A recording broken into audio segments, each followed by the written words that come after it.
जय श्री कृष्ण। राधे राधे दोस्तों। एक राजा के फलों की बहुत बड़ा बाग था और बाग में अलग अलग तरह के फल आते थे।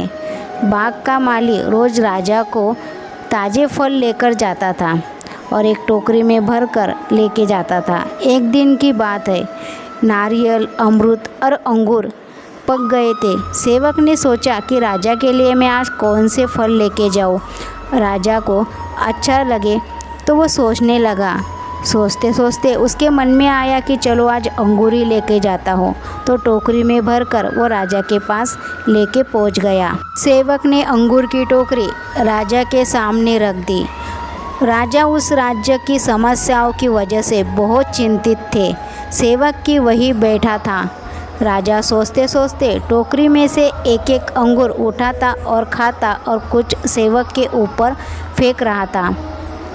हर बार राजा का फेंका हुआ अंगूर सेवक को लग रहा था, लेकिन सेवक हर बार यही कहता कि हे प्रभु, तू बड़ा दयालु है, जो होता है अच्छे के लिए ही होता है।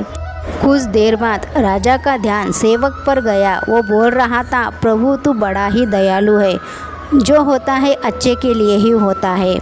यह सुनते ही राजा ने उस सेवक से पूछा कि मैं तुम्हारे ऊपर बार बार अंगूर फेंक रहा हूँ और तुम्हें गुस्सा नहीं आ रहा है, और तुम बोल रहे हो कि प्रभु तू बहुत दयालु है, क्यों ऐसा बोल रहे हो?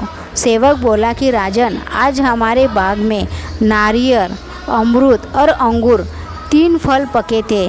मैं सोच ही रहा था कि आपके लिए आज मैं क्या लेकर आऊँ। तभी मुझे याद आया कि चलो आज अंगूर ही लेकर जाना चाहिए। अगर मैं नारियल या अमरूद लेकर आता तो अभी मेरा हाल बुरा हो जाता, इसलिए मैं भगवान को दयालु कह रहा था। फल लेकर आते समय भगवान ने मेरी बुद्धि ऐसी कर दी कि मैं आपके लिए अंगूर लेकर ही आ गया। इसलिए कहते हैं जो होता है अच्छे के लिए ही होता है। निस्वार्थ भाव से भक्ति करने वाले लोगों का मन शांत रहता है और सोचने समझने की शक्ति भी बढ़ती है। तो हमेशा भगवान का नाम ही लेना चाहिए और जो है वो सब भगवान पे छोड़ देना चाहिए।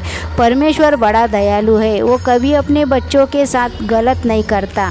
हो सकता है इससे भी बड़ा दुख हमारे जीवन में आने वाला था, लेकिन बोलते हैं ना, जहाँ पे हाथ कटने वाला था लेकिन वहाँ पे उंगली कट जाती है, तो ये भगवान की ही कृपा होती है। हमें पता ही नहीं चलता कि भगवान किस तरह से हमारी मदद करते हैं, हमारा साथ देते हैं। तो राधे राधे दोस्तों, आशा करती हूँ कि ये संदेश आपको पसंद आया होगा। पसंद आया तो चैनल को सब्सक्राइब करें, लाइक करें और शेयर करें। तो राधे राधे टाइप करना ना भूलिए, क्योंकि राधे राधे टाइप करने से आपकी आधी मुश्किल तो लिखने से ही चली जाती है। तो जय श्री कृष्ण। राधे राधे दोस्तों, मिलते हैं अगले संदेश में।